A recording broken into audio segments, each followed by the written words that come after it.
What's up guys, and welcome back to another episode of Career Mode. This is episode number 26, and we start today's episode off with a recap of how our squad is looking for Season 3. As you can see, a new look CM duo of Donny van der Beek and Curtis Jones, and to replace Sirigu as our backup for Dean Henderson. Dubravka has arrived on a free transfer, and after big sales of Ward-Prowse, Livramento and Niakate as well, 86 million in the budget, and it gets even bigger. Yep, Ryan Yates has finally left. He's off to Molineux for £10 million. And so, looking at the team now, I've got to say, I still don't know what system we're going to play this year. Last season, we varied it up, and particularly in the second half of the season, tried loads of different formations.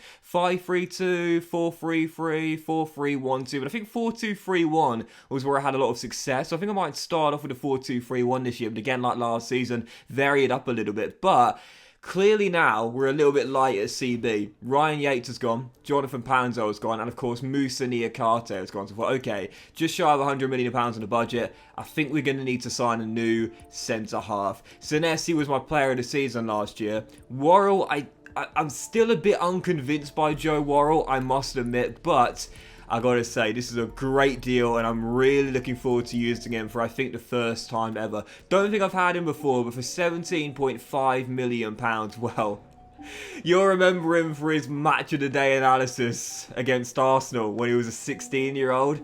Yeah, let's just say that since then it's been a bit of an interesting career journey for Reece Oxford. He's now doing it in the Bundesliga for Augsburg. We've bought him back on a 4-year deal for £17.5 million. Reece Oxford is in to replace Ryan Yates. And 25 years old, we love those physical defenders. 6'4", brilliant strength at 85, 90 jumping as well. This guy will be an aerial monster at 6'4", and a really great defender as well. Perhaps not the best passer of the ball, but as a solid old school centre half, I think he'll do a good job.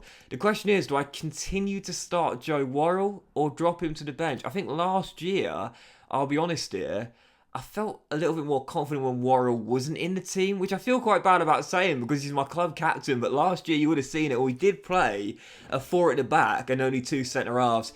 It was Niakate and Senesi that started together, and they were a brilliant duo. Joe Worrell was on the bench.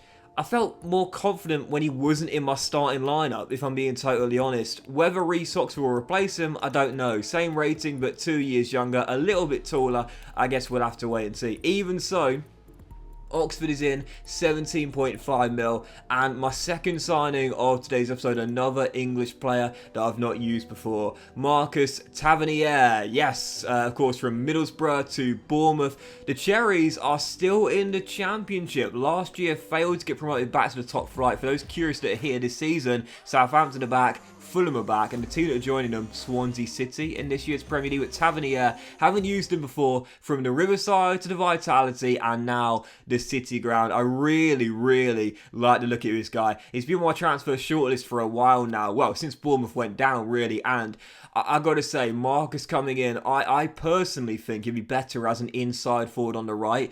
Good passer, yes, don't get me wrong. Very good vision too, but to me, I think with that left foot, if we do play the 4-2-3-1, I'll put Brennan Johnson back on the wing as an inside forward on the left, because you know this guy can score. The last 2 seasons, our second highest scorer, and with Tavernier on the right, stepping in to shoot on his left, I think that's a really good system with Gibbs White as the attacking mid, with Ivan Toney leading our line. So yeah, Tavernier in from Bournemouth, still in the Championship, and again, haven't used him before, just like Reece Oxford. Really, really pleased with that signing right there.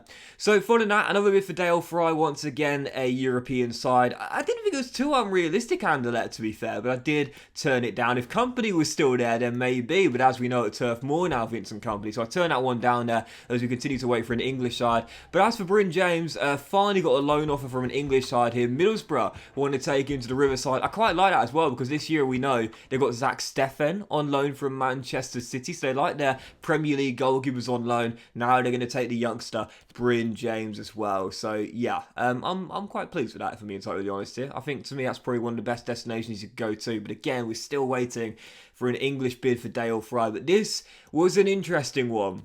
Morgan Gibbs White. From Wolverhampton Wanderers to Nottingham Forest, Steven Gerrard put a bid in, and in the end, they accepted my first counter offer of 23 million. And that is a very interesting sale. I had no plans to sell him at the start of the season. 24 years old. Last year, he got the first team football he wanted, replacing Jesse Lingard as a starter in this team. But I've just never been that enamoured with Gibbs White in this team. Like, he does okay, but as our main source of creativity in this team, I guess last season I expected a little bit better. He got quite a bit more game time than Lingard, but didn't have that many more goals or assists. So for Gibbs White, I wouldn't be against selling him. 79 rated, yes, only 24 years old, but I'm not sure just how much better he can get.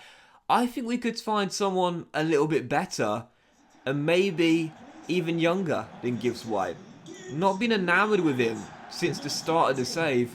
I'm okay letting him go. Villa put a bid in, £23 million, and Gibbs White might play his final game for the club here in the season opener against Leeds United. Yep, first game of the new season. Jesse Marsh's Leeds taking us on to City Ground. This was the same game we had at the first game last season. Now, that was at Ellen Road, and we won it by a goal to nil. The Shocker scoring his first touch for the club last season. So Leeds on the opening day once again, this time at City Ground. And just like last season, they'd made the brightest start to the game.